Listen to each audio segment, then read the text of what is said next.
আমার মনে হয় এই কাফেরের পক্ষে যারা কথা বলছে ওদের বিবেকে কুকুরে পেশাব করেছে।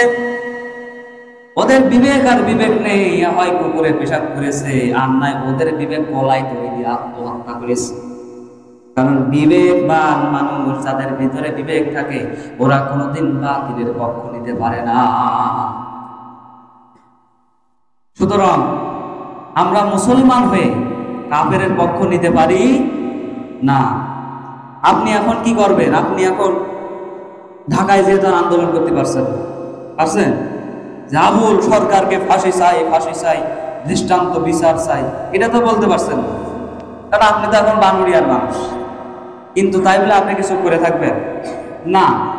আপনি আপনার মুখ দিয়ে যতটুকু সম্ভব প্রতিবাদ করবেন।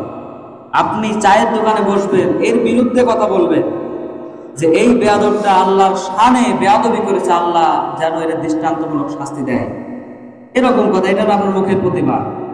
আপনি ফেসবুক স্ট্যাটাস দেবেন। দেখেন, এই অনলাইন জগৎটা এমন জিনিস, অনেক সময় এই অনলাইন জগতের উপরে ভিত্তি করে অনেক পরিবেশ চেঞ্জ হয়ে যায় না? তা আপনার মতো আমার মতো হাজার হাজার মানুষ যদি একাধারে বিচার চায়, আইন আদালত সব ফেল ফিরে যাবে, ওরা ফাঁসি দিতে বাধ্য হবে, ঠিক কি না?